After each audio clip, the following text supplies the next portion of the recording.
نړیوال دې د افغانستان امن او اقتصادي پرمختګ ومني.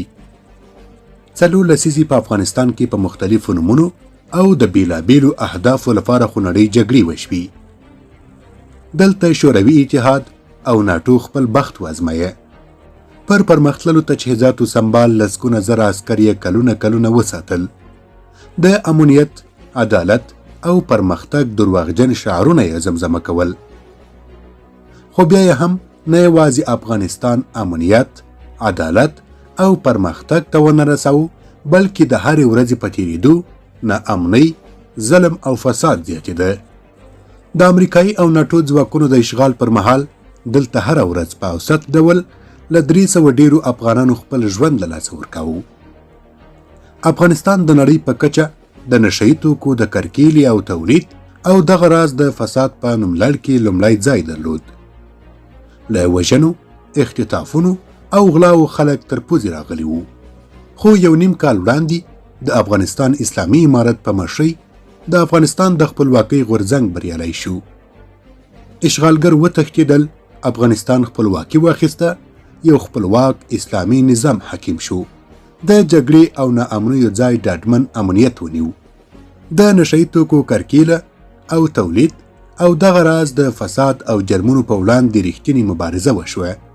د امریکا او نورې نړۍ له لوري پر سیاسي او اقتصادي فشارونو سربیره افغانستان په اقتصادي ډګر کې هم پرمختګ کړی چې نړیوال اقتصادي سازمانونه یې هم مني. خو اوس هم ځینې لویدیځي او پردیپالې رسنۍ او سازمانونه په ډیر سپین سترګۍ سره افغانستان ناامنه معرفي کوي. هغوی د افغانستان داسې تصویر وړاندې کوي چې ګواکې دغه هیواد د بهرنیو ډیپلوماټانو لپاره ناامنه دی، او د دې لپاره چې خلکو ته اندېښنې پیدا کړي داسې راپورونه خپروي چې ځینې هیوادونه غواړي په افغانستان کې خپل سفارتونه وتړي. د بیلګې په توګه ځینې رسنۍ وایي چې روسیه، چین، ترکیه او قطر په افغانستان کې د خپلو سفارتونو د تړلو هوډ لري. دغه راز راپورونه هیڅ حقیقت نه لري، بلکې یوازې د سیمه ییزو هیوادونو او افغانانو لپاره د اندېښنو په پار خپریږي.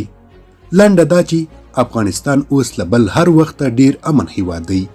هیڅ هیواد ته د افغانانو له خاورې ګواښ نشته، او نه هم د کوم بهرني هیواد ډیپلوماټان په خطر کې دي.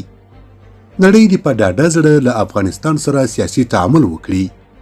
په افغانستان کې د نن حقایق، امن او اقتصادي پرمختګ دې ومني او سترګې دې نه ترې پټوي. په افغانستان کې د پانګونې لپاره ډیر ښه فرصتونه شته، خو د هغه مهال ممکن دی چې نړیواله ټولنه له افغانستان سره رسمي اړیکې جوړې کړي. د انزوا او فشارونو پر ځای دي د سیاسي لارو چارو او ډیپلوماټیکو چینلونو له لارې نوي افغان حکومت سره خپلې غوښتنې او اندېښنې شریکې کړي.